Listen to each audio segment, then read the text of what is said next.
podcast is about our trip to Florida. We went to see Micheal Singer. Micheal Singer, yep.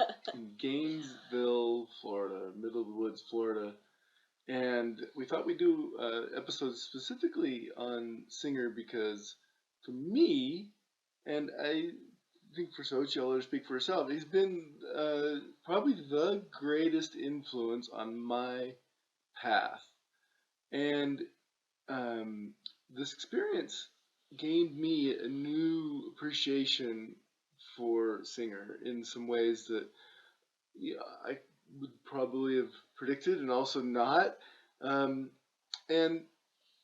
it was just beautiful. And if you haven't heard of Micheal Singer, if you haven't been familiar with his story, he wrote a book called The Untethered Soul. Has a little cabin in the woods that he calls the Temple of the Universe, in which he teaches from, and has been doing it for a long time now. And we were able to go there and see that, and to hear him teach a few times, 3 times, and to participate a little bit there in what they're doing. And it's just gorgeous and it's beautiful.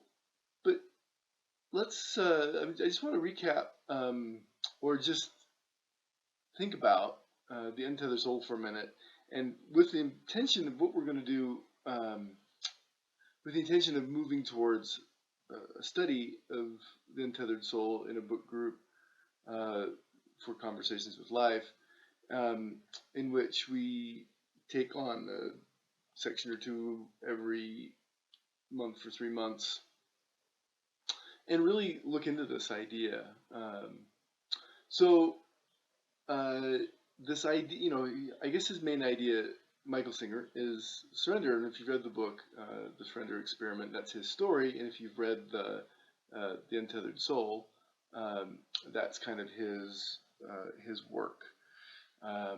So just to start off with the question, so what was from the trip? What was your biggest takeaway? What was the thing that you got? I think for me it was like this culmination, because I've been studying Micheal Singer for a few years. In and out of his works, they've kind of become a bit of a canon for me now, that I keep coming back to and learning more. And I have a hard time finding anything that's quite as impactful and clear, really, that really resonates with what I feel like I want to do here. And so sitting there, in his presence, in the energy, on the land, there was this click that sort of happened. Like a part of me really landed something. And I feel like it has to do with the idea of really being in awareness in such a way that you get to enjoy life, you get to enjoy creation, you get to be a choice. And that choice, and here's the thing about all spiritual teaching is it's all been done, it's all been said. There's many lineages, many ways to think about the world, and it comes down to that, though, like just being at choice, being here, being present, and like we say, it's all about consciousness.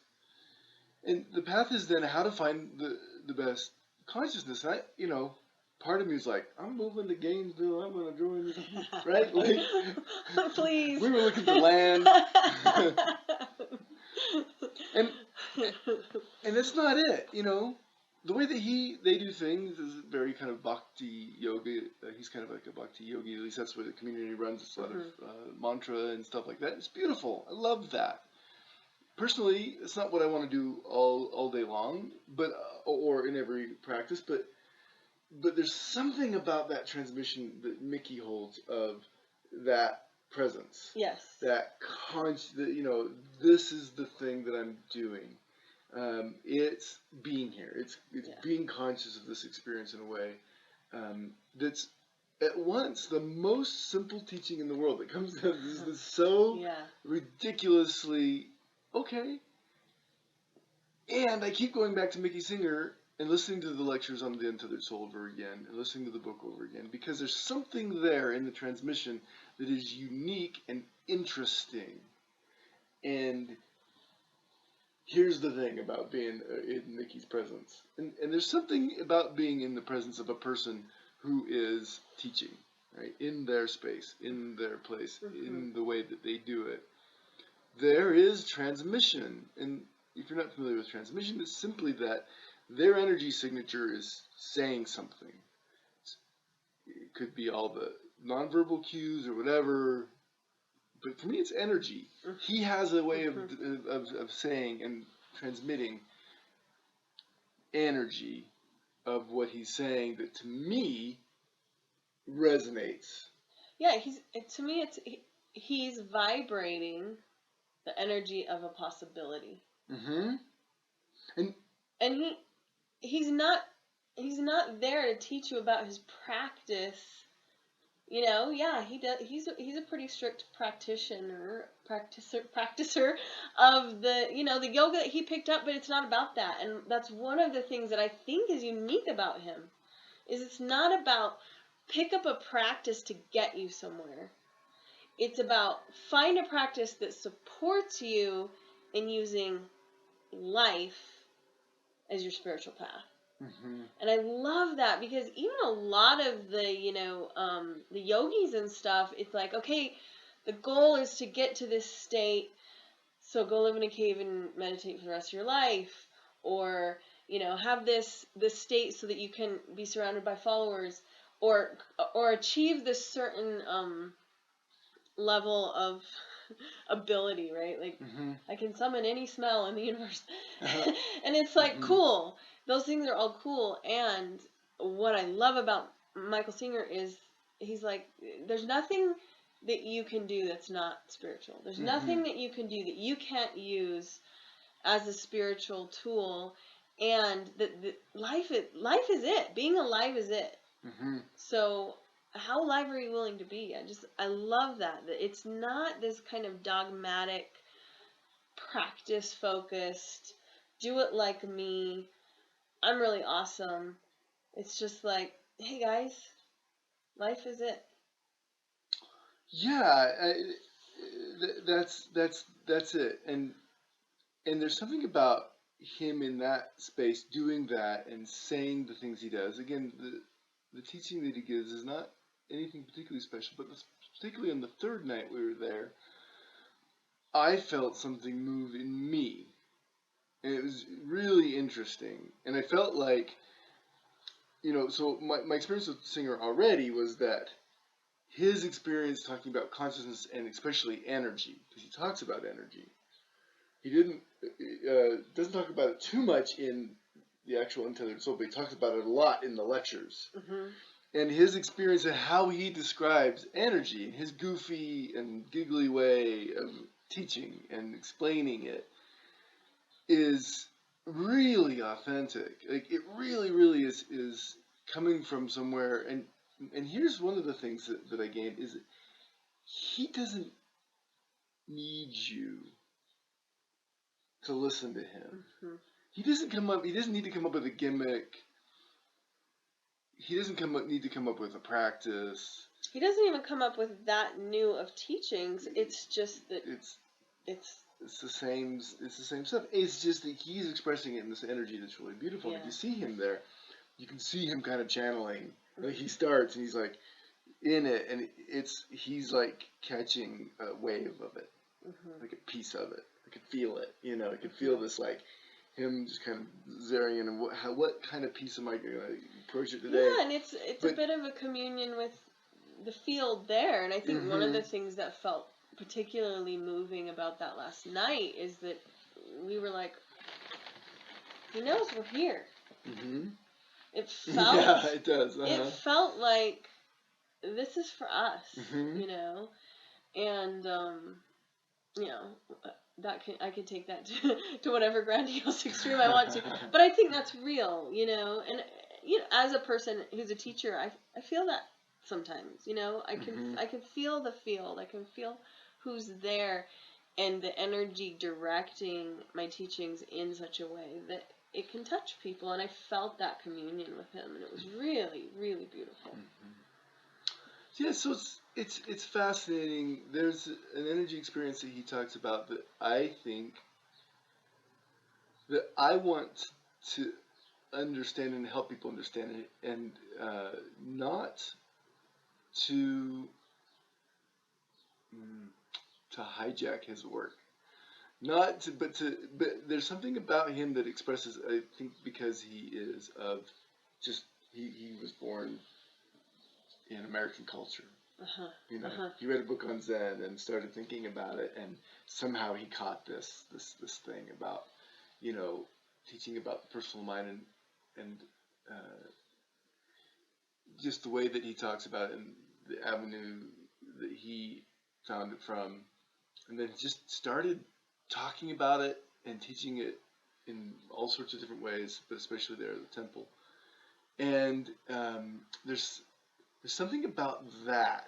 And he has a lineage. He has, he claims Yogananda as a guru. And, you'll, in the temple, there's pictures of people who he calls the masters, and the people that have done it, have made the journey, have I guess in a way completed the energy journey. And he doesn't talk about it this way, but my interpretation of him is that that's what it is, and it starts with mindfulness, being able to focus, and it continues through a certain process of understanding the personal mind and what you aren't and what you are, and how to engage with that. Taking life as a practice and ends up in an energy experience, an experience of energy. He talks about that all the time, right? Like an experience of energy, not just talking about it, not having an energy practitioner, but an experience of energy that's undeniable, and then that energy experience becomes the path and the way to do something freedom, else. really. Freedom, yeah. Personal freedom. And I love this, the Conversations with Life idea, the whole thing that we're doing here, and the reason why we're doing this on this channel is just because we feel like life is the guru. Life is the teacher. I'm not going to sign myself up to anybody's teaching, lineage, idea. I think those ideas are gone. I don't think that's useful as useful as it is. I love the people who take from lineage and even demonstrate and are involved in lineage. But even in that, I don't think that signing up to any particular lineage or expecting people to follow a lineage, even the people that do lineage, aren't necessarily thinking that. And Micheal Singer is a good example of that, or other people who have pagan or Christian beliefs, because there's a richness to getting involved in a particular thing, but there's also limitations to it. You're right. And it comes. Well, and both of us were born into a pretty rich lineage, as far as the Mormon Church and my whole pioneer ancestry and the stories and the practices and the is there another religion that's as dogmatic and practical and digs right down into your everyday decisions, and I was in it deeply, and it had its limitations, and I eventually grew out of that container, and it was hard.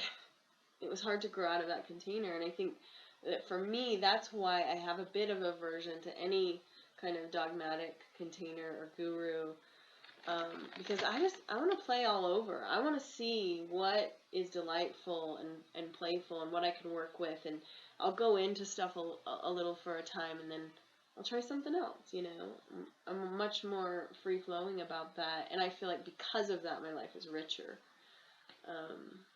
So yeah, I love that about him, that he has a practice that works for him, but he's not preaching his practice. He's just teaching the thing that he's taught forever and ever, right? Comes up with different examples, says it a little bit differently, introduces some different passages of scripture or of or of thought, and just it's always that same kind of thing, and Uh-huh. it's just this is how you be a human and be on a spiritual path, right? Mhm. And that's the conversation. The conversation is how do you be here doing the thing you're doing? He said some beautiful things about doing your dharma, but basically what that means is what does your life look like? Mhm. What are the teachings that happen in your life? How do you encounter your life and do it as consciously as possible? And Yeah. So even how do you respond to what's here or even right now, right before you, right yeah, now? and even use that. That's the teaching, Mhm. right? Mhm. Which makes it really one of the most universal and applicable teachings that you can have.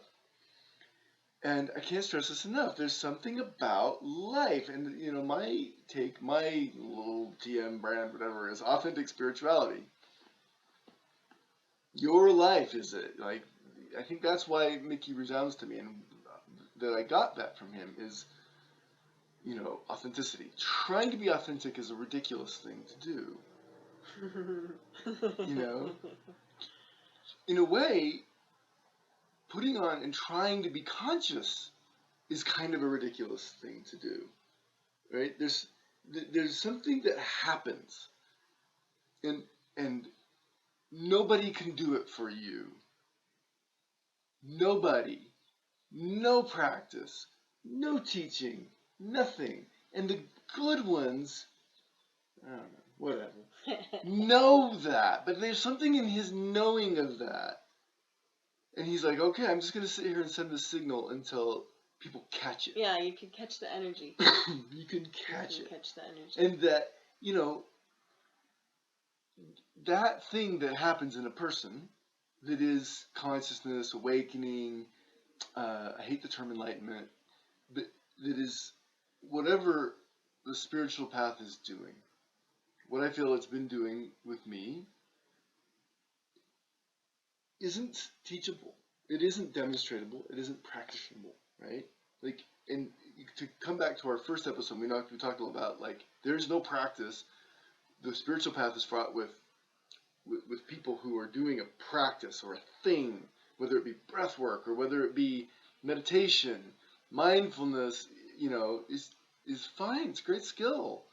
Breath work is great. Medicine is great. Trauma understanding is great. Do all these things. But none of it works. It might get you in line with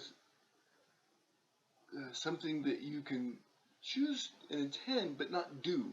You can choose towards it. Anyway, I think that that's that path. I think that the Singer is one of the best representations of that. Another one that comes close is Lot Kelly for me. Uh, everybody has their own way of expressing that in a beautiful way. Even Carolyn Elliott comes close to that to me as I go back, even though she's polar opposite in some ways of Micheal Singer. There's something that she's doing that is like, okay, here's what you do, and it's not about this thing. It's really there's something else happening here. Be in the journey of what's happening inside yourself while you do this practice. While you do this, yeah, and that something seems to happen with and around and in the energy of, but it's about, and I don't even know if they know this entirely. Some of the teachers that do this, that's around and about it, but not it. You'll never do it, right? You'll never find the truth. Because the truth is, it's the groundless ground. There's something in that journey, in that expression that can't be found. And I think that's what keeps me coming back to Mickey over and over again. Is like, okay, I know what he's saying. I know what I'm feeling while this is happening, and I see this in my life, and I see this in my own unique energy journey, and I want to kind of like be around it long enough that I can catch it. That's the thing. It's so interesting that there's like almost a puzzle there that my system wants to solve with Mickey. And I feel like, not that it click, not I'm a nightingale. But there's a piece that moved in me. My experience was there's a piece that moved me in me on that Monday night that we were there. Mm-hmm. And then all the rest of my personality has had to like figure that out. So it's been the last few weeks. Really interesting, like last month. It's been the last month, right? So there's something about the surrender of just getting there. I was surprised to find myself there. It seemed like it just kind of happened. Yeah. and then things click and move and change and it's awesome. And that's what he teaches, right? It's about the surrender idea that you'll be moved when it's ready to move, right? We're moving from here, this beautiful place, this set that we've had, and whatever, and because it's just the right thing to do. We don't want to necessarily. It's gorgeous, but there's other things that are coming, and we know this. It really is. If I had to say it, it's really about being in the energy. Mm-hmm. That's it. Finding that path, and a piece of me like clicked a little bit more onto that. Mm-hmm. Is my experience, and then the personality, the stuff that I built around that, the structures, the way that that's all happening, is like trying to orient itself to this new to this new way of being, to where it's almost like in my practice and in my work, I don't know how to approach it now. Like what I do is great, and I have great success with people, and on the trauma front and in the medicine front and all those things. But like part of me just knows that's not it. Right. At a newer level now, and it's like, okay, how do I do that from here now? Yeah. How do I like here's the essence, here's the reflection of that, my life, it's happening. How does this now orient with that? And that's the conversation, right? Soul and energy out here, soul and spirit. Where am I headed? What is the thing that God wants for me, or that the universe wants for me, whatever love wants for me, and then this Steve personality ego thing that's happening. Yeah. I feel like there are a few people that fun. Poke at the ego quite the way that Micheal Singer does. Like there's a clarity and humor that makes it just harsh enough that you pay attention, and it makes you go, oh, yeah, there's something else besides this ego game. I wonder. And it kind of opens that conversation. But it's not evil, No. It's not an evil thing. There's this really weird conversation in spiritual life about there's like the Buddhist ego and the Jungian ego. And the Jungian ego, you're supposed to build a successful little self so that you can communicate with your bigger self. And the Buddhist ego, you're supposed to be like, no, I'm not that, and kill it, right? Yeah. And it, both of those are true, right? But it depends on how you hold it. When someone, I've heard this word, the ego is the enemy. I think there's a book out like that, and I don't agree. I haven't read the book, but I don't agree. There's no way I can be my own enemy. Right. My life is rich and beautiful and fucked up, and also just perfect, just amazing, just right. Well, my take and I on love it is... all of that. I love the way that I've made mistakes and like had to exist, and where I feel like this and I feel like that. I can't see it on the camera, but here's me and here's my life. I'm here and my life is here. And I'm a T-Rex and I don't have very small arms. I don't know. Anyway, so God. The thing to me is about the killing the ego thing. It's never resonated for me, and just the whole concept of it was pretty fresh. I've only been in this kind of like alternative spiritual path for 5-6 years. So, but when I heard that kill the ego thing, I was just like, it didn't feel quite right. And then as I did my own studying and journeying and whatever, it was like, we can't. It's stupid to even suggest that you can have a dead ego, because you can't have this experience without it. It's the thing that creates the separation so that you can have a unique experience. And I think what a lot of people are talking about when they address ego is the power dynamic, the superior inferior thing. I'm a separate thing, and I'm special. And needing your specialness to be based on other people's inferiority, instead of this fascinating idea that we're all equally unique and glorious. Yeah, and it sets up this fight, this internal fight. It's almost like an internal inferiority struggle, Oh, right? totally. Here's my inferior part, here's my superior part. I'm now in the struggle, which then we project into exterior, struggles. I always say, the ego sits down on the mat to kill the ego, and that's just a joke. Because the ego wins that battle every time, right? The ego's like, look what I did. I killed the ego. I created a spiritual ego. I don't have an ego anymore. And it's just a good game. The singer, I think the way that he works with this is subtle, and I think getting it is subtle. There's no easy way to get into this, right? And that is that you feel it all. You watch the mind. You don't fight it. You don't try to stop it. And then you lean away and read the book, listen to the lectures, and you'll hear that a lot of times in a lot of ways, and you'll get a sense of that. And I think in Mickey's field, there's this genuinity. There's this way of being there that isn't a fight. Well, and I think part of it is because he is transmitting it in such a way that he's enough out of the power dynamic that he doesn't need you to believe him or follow him. So it piques the interest of the of the ego. It's like, wait, what? But I think a lot of times, with teachers, there's still a little bit of an agenda or an ulterior motive there that we kind of catch on to also, and so our counter will kind of picks up and pushes against it.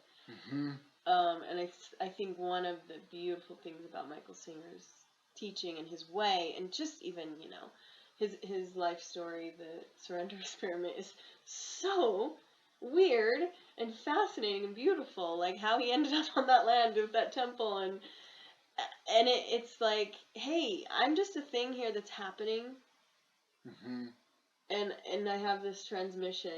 I'm just a flower, and this is my smell, and you can come smell it if you want, but it means I got no skin in that game if you smell my flower or not, and I love that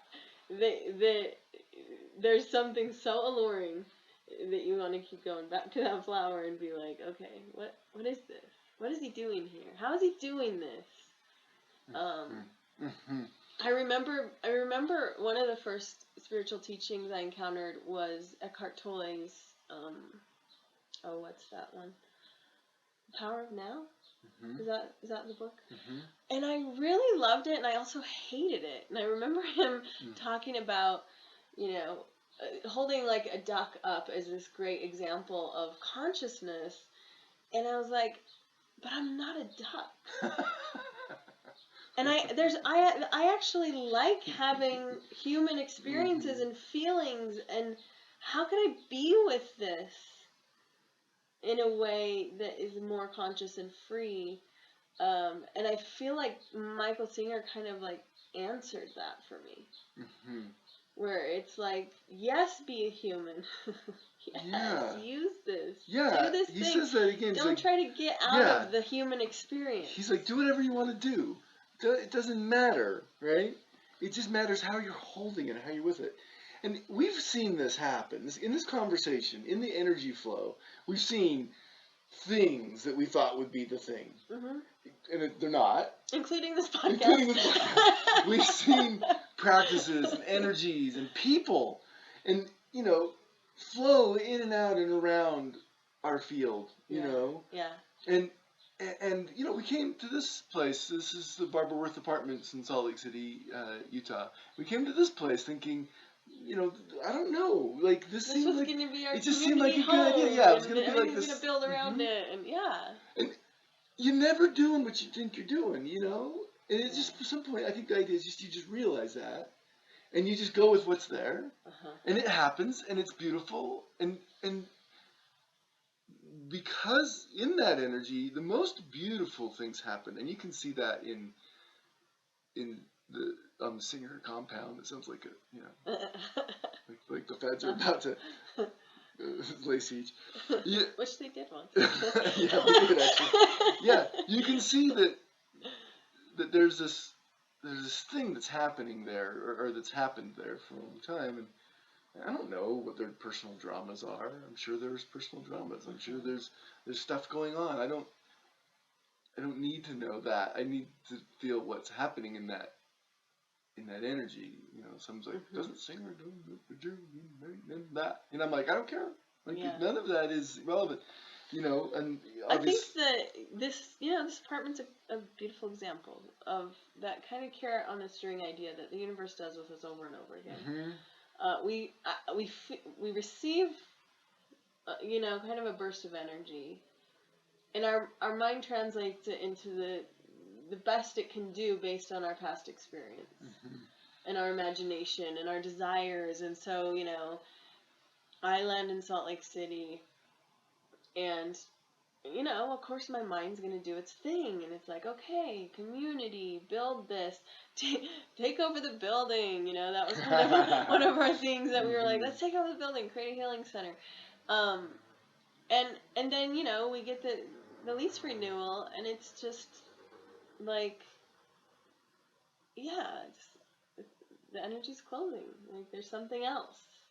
And we could have inhabited that in such a way that if we didn't get the picture that our mind told us we were going to get out of our experience at the Barb, that we would have fought for it. We would have seen that lease and just been like, yeah, whatever it takes, we're keeping this place, and we're going to, rent all the apartments on the floor. And it was just a totally different experience, because there wasn't a lot of struggle in that. It was just, what is the energy guiding us to? And in that, we get to sit here with some grief, but it's beautiful grief, because we appreciate so much the journey. Yeah. Like, we drank deeply here. There was richness in every day that we spent here, and all of the beautiful little, projects and side trails, and let's try this. And I love that it kind of was a space for us to incubate a lot of those Micheal Singer ideas. And embody them, and like really look into the surrender idea. And just be open to the idea of what you're doing is not what you're doing. Yeah. Your soul has a bigger game. The way that I conceive it is the soul's connected to the whole field. It's no different than like an animal. In that way, we are a duck, I suppose. But it's no different than an animal or a molecule or whatever. The soul is doing itself, and it's connected to everything. And now you are not necessarily in connection your soul. I mean, you are, but you're doing the field thing. You're happening, and we talk about living through you, and it does it anyway.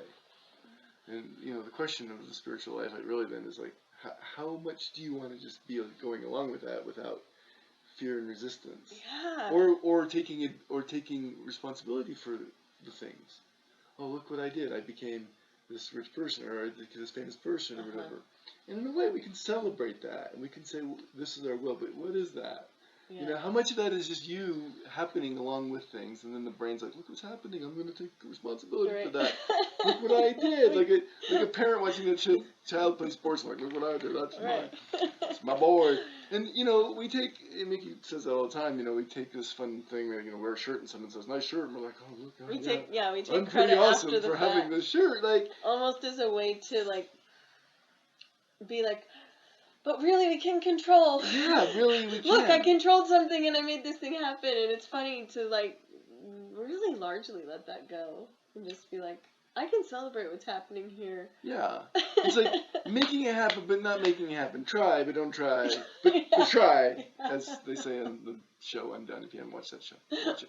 So this whole experiment has been surrender. It didn't make any sense to come here. It doesn't make any sense to leave. it just is a thing, and conversations with life as a community. When will that happen? How will that happen? I don't know. It's like we start in one way, and it's just not quite the thing that honors the time and energy and space that we have, and we reorient it and create that in some other way. Well, I loved that you brought up that idea of us being, connected to the field and in our soul space, and that there's so much going on that we're not aware of. And I remember on our trip home from Florida, having that really beautiful transmission the last day, and then just being like, okay, and we're sitting in the airport, and all of a sudden I got all this energy just flowing through me, and my mind's just going like this and this and this, and problems are starting to look like they're going to get solved. And, with the limitations of my mind, I created what I thought was, okay, this is what's coming next. And it was so interesting because just me going through that process and being open to it, right? And shifting into that energy flow created enough movement that something else in my field changed that kind of wiped out my whole little vision that I had on that ride home. And that was fascinating. To see, like, it wasn't about the answer, it was about the energy coming through and myself being open to the energy enough that things could move. And then when other things in my field shifted,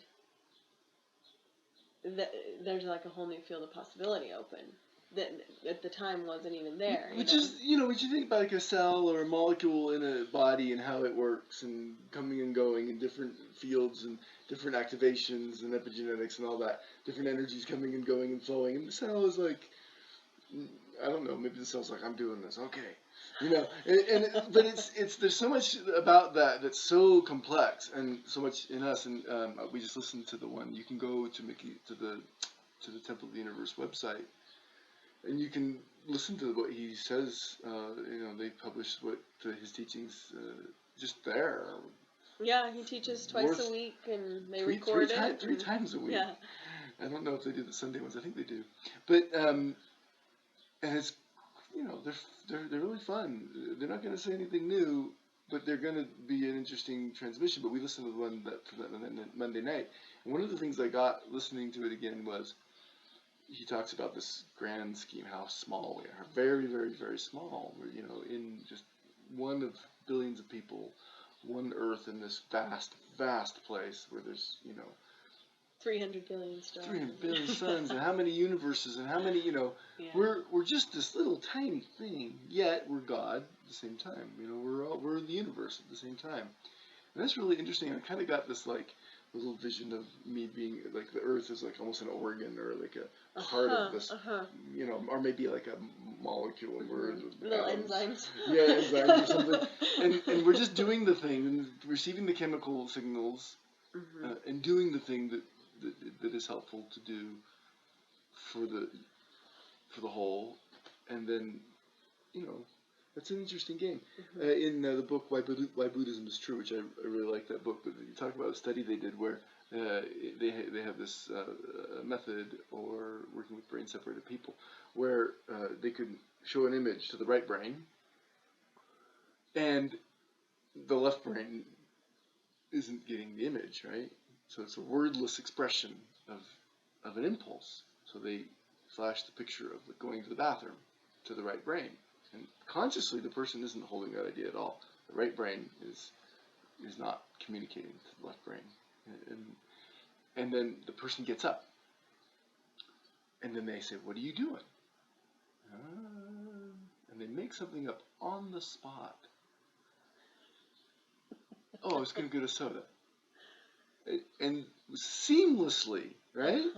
Now, the impulse was, go to the bathroom. The story was just whatever. Yeah. Right? Yeah. And I feel like that's always what we're doing. That's always what we're doing. Is trying to figure out what's going on because we want to control it. And the right brain is hooked up to the body, and the body is hooked up to the field. and the body's more the right brain thing, and always we're receiving way more energies and messages and things than we know we are, and we're just making it up.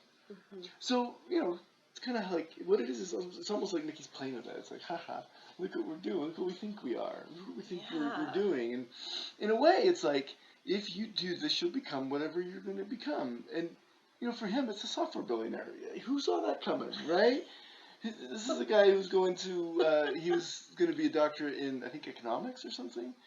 And here comes along the first computer, and this guy picks it up and becomes a software billionaire. And that's one of the fun things about the whole Micheal Singer thing is, he's selling books and courses, whatever, but it's very homey. Yeah. Like, well, and the money comes from elsewhere. He was not really need done you. with life.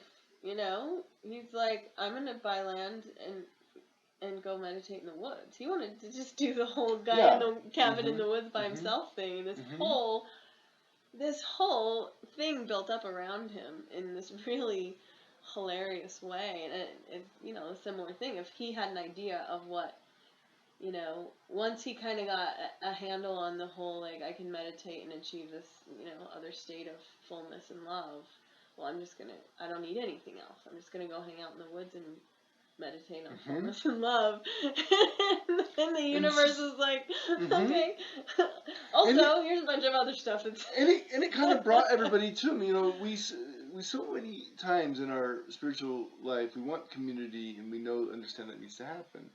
And we feel the signature of that, but instead of like letting it happen or whatever, we want to make spiritual ego communities that look really pretty or that have a particular way of being. And again, I don't think there's anything we can do that isn't it the hits thing. one of our, needs, which I think also often come from moments when we felt inferior. And we're kind of holding on to the trauma around that. And so we create this field of need, of longing. And we had a really cool experience recently where we went up to some hot springs and had a beautiful community celebration. And I was remembering the first time I went there. And I felt the energy of that experience. And my mind did not know what to do. And the longing. And the finagling. And the things that I tried to do to wrangle that experience into existence. And then it completely all got taken away from me, It just devastated me. And then I gave it up. And here I am, 4 years later, having a way, way more powerful, sovereign, beautiful experience than I could have imagined. Because you wouldn't have been able to do it. Yeah. That's what it comes down to. Yeah. If I made it my way, what we want, we often can't handle because it's too much for the ego to surrender.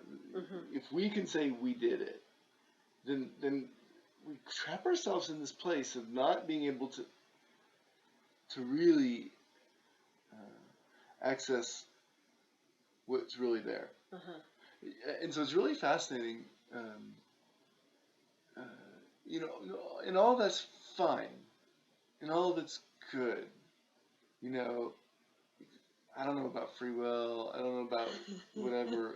But I know that I know that from this experience and just witnessing what I felt and heard and have received on this teaching, that I can do that. I can lean away from the personal mind. If you've listened to Untethered Soul, you know what I'm talking about. Like, if you haven't, let's do it. And if you have, let's do it again. But I can do those things. I can do those very simple things. I asked him a couple questions, and it was really interesting. One was the last night, and I just simply asked him about people stuck so much in their trauma, because the trauma field is huge. People are suffering and at odds with the world, and energy's up, and there's a lot. A lot being held right now, a lot being expressed, a lot being processed.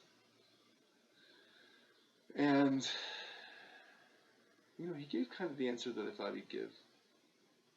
On that you just start with the simple things. You start with very simple things and lean away from little things that bother you, noticing them, starting to use everything that bothers you as medicine or just one thing, just one little thing.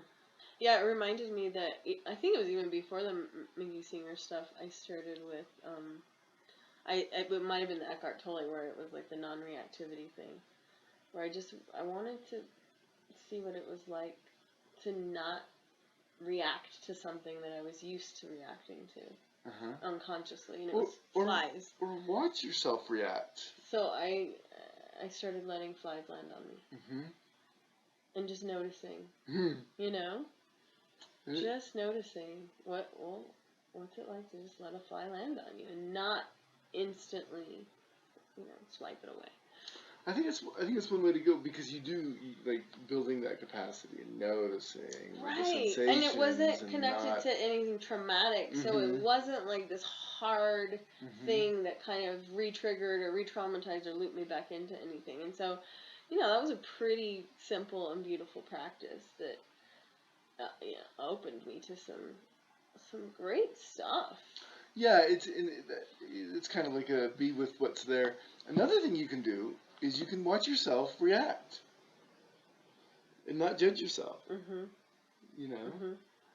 Because when you're being an asshole, part of you is going, "You're being an asshole," and then it's getting all uptight about it. So it's almost been. I still yell at traffic when I'm driving down the road. Like, "Wow, stupid guy!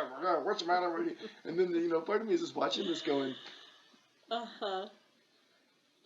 "That's so funny that you should care." Yeah, I have that you should let the driver in front of you get. And I often start laughing, in this process. Yeah, I have a couple. Creative in how I'm talking with people. It's very fun. Beautiful. I also witnessed. It's quite a sensation. With so much love. I have a few friends on standby. We're on standby for each other for what we call petty parties. And it's just, one of us will shoot out a text, "Are you available for a petty party?" And that's what it is. Will you witness me being an asshole? Because I'm feeling the energy in that direction, and this is real for me. I'm really having this experience.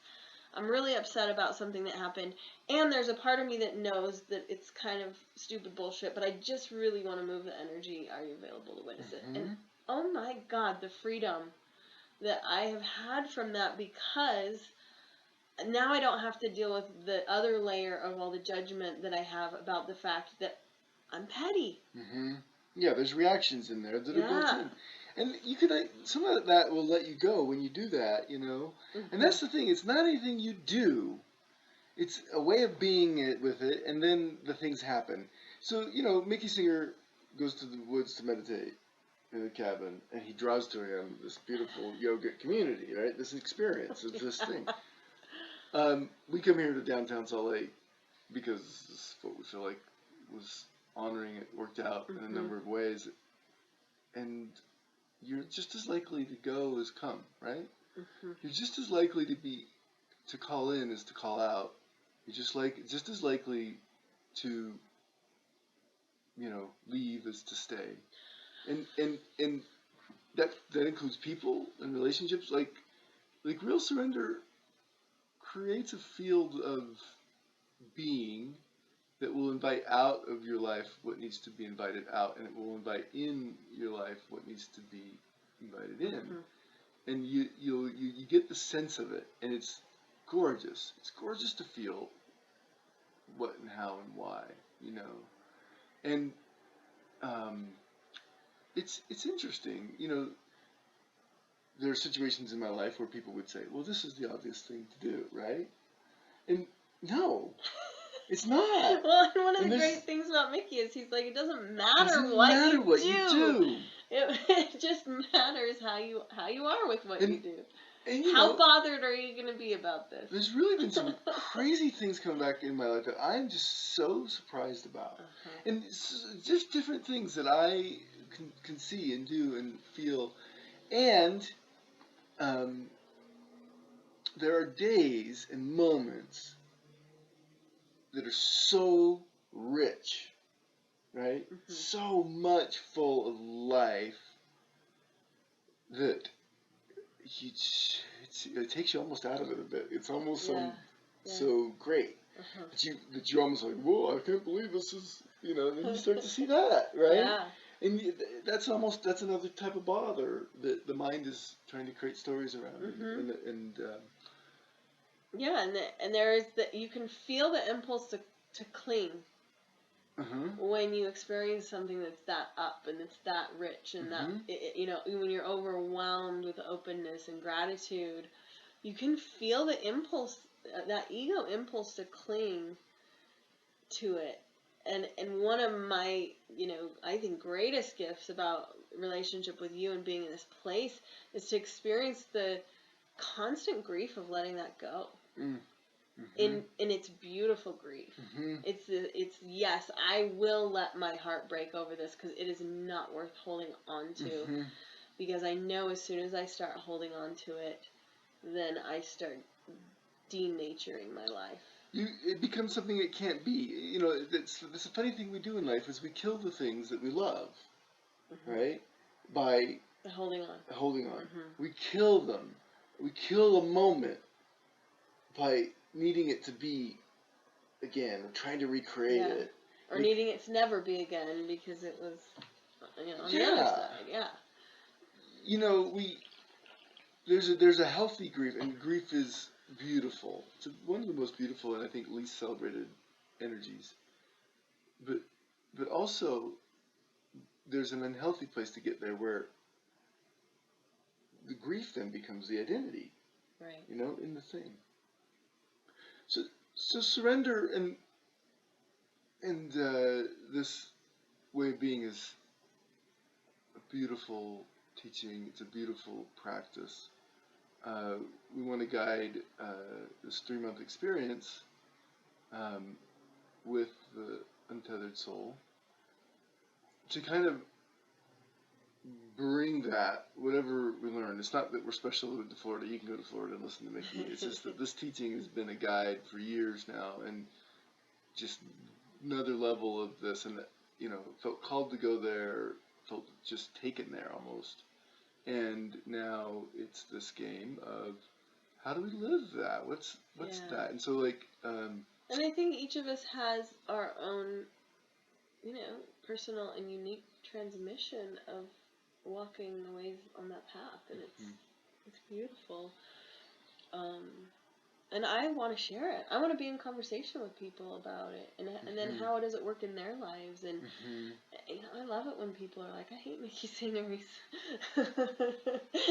He's this and that. He's a bypasser. I think that was one of the questions you brought up when we were there. Like, what's bypass? Oh, I was going to say, it's so great. Like, let's talk about it. I got drawn off this as I do, but I asked him a question about trauma. He said, do the little things. So we talked about that. But then he told us a story about this woman who came to his college class and hated it, and was upset and complained about him, and he kind of got in trouble about it, and then she left the class, right? And then she comes back months later and is changed, and had experienced some of the same things, and just said, yeah, that was right. And that's a cool experience. But what was cool is something about him because that's when I felt like the clunk.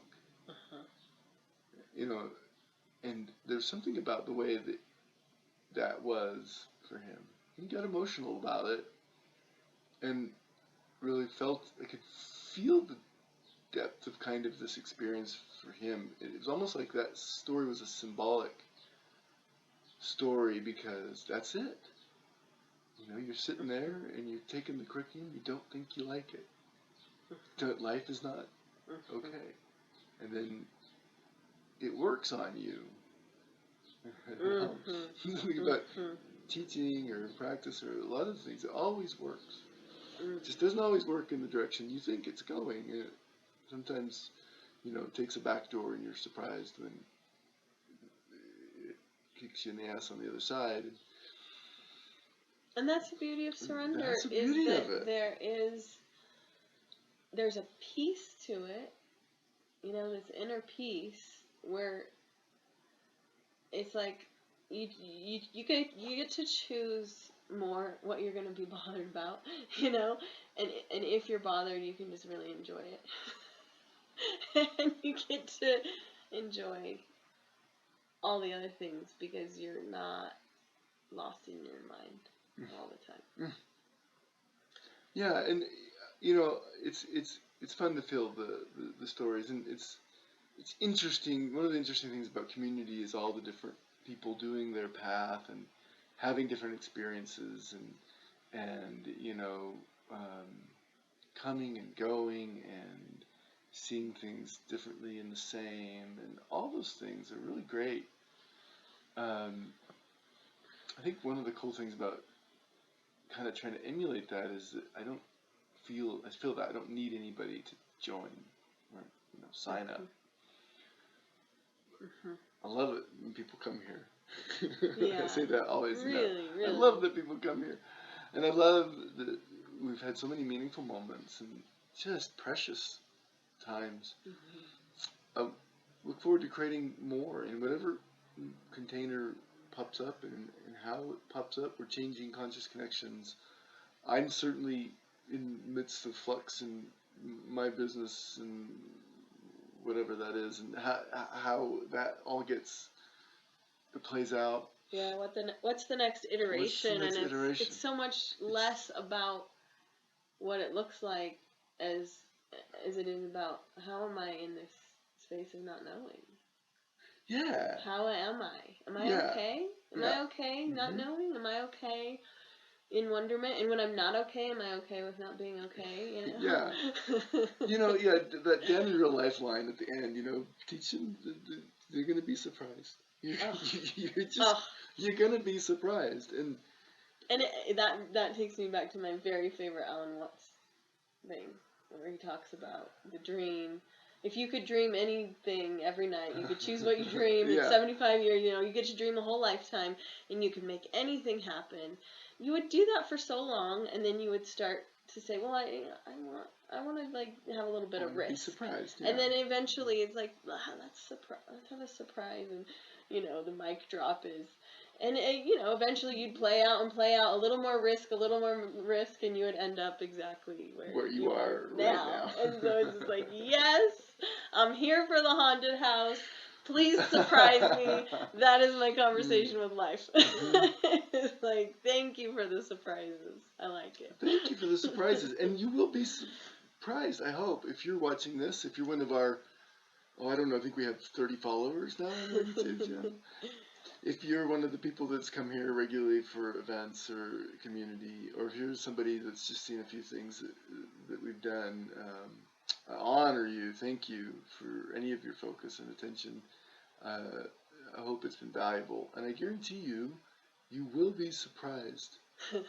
Whatever we're doing, we're going to do what comes next. And it's not going to be obvious thing, probably. Or maybe it will be. And I love being surprised by the people and the stories that weave in with us. Mm-hmm. It's so rich. It's so beautiful to journey with fellow travelers and constantly surprised. Walk a section of the road together. Teaching and holding each other.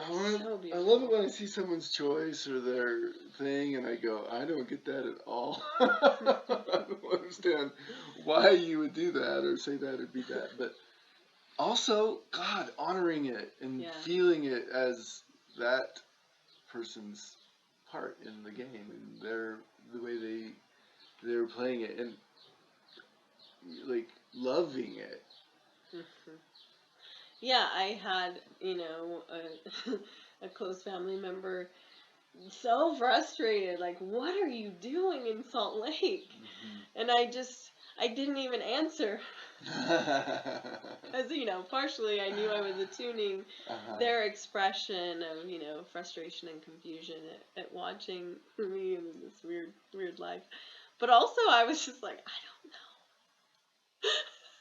know. I don't know what I'm doing in Salt Lake.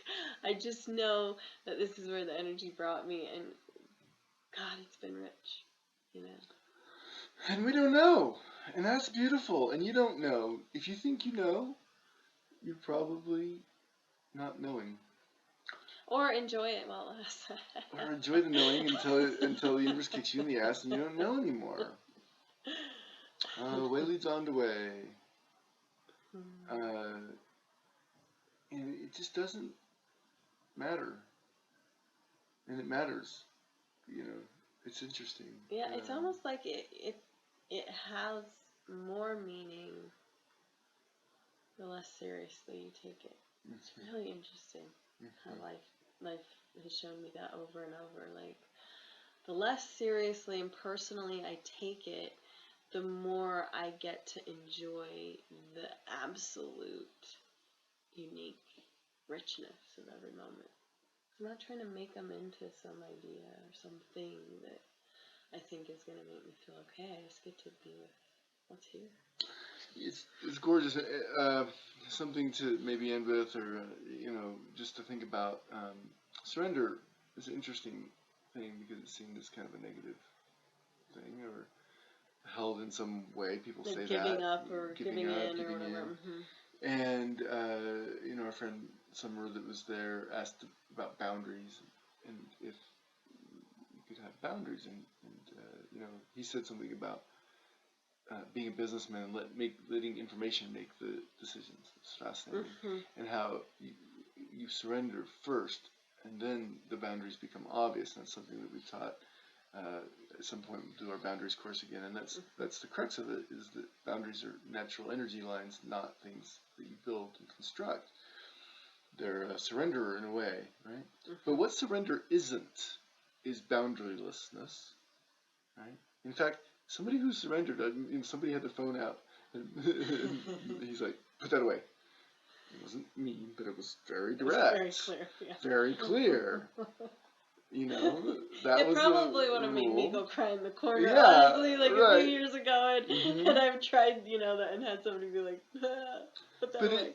There are boundaries to people who are surrendered. And I'm not saying Mickey's perfect or anything. I'm just saying that, that was a very boundary thing. And I felt that. Like, I wanted to give the guy a hug, but I just didn't feel like it. Didn't feel like that was his thing. So I gave him a handshake. And just got to say, thank you, friend. And, that was really meaningful to me. It was really beautiful to shake the man's hand and just be like, you don't know.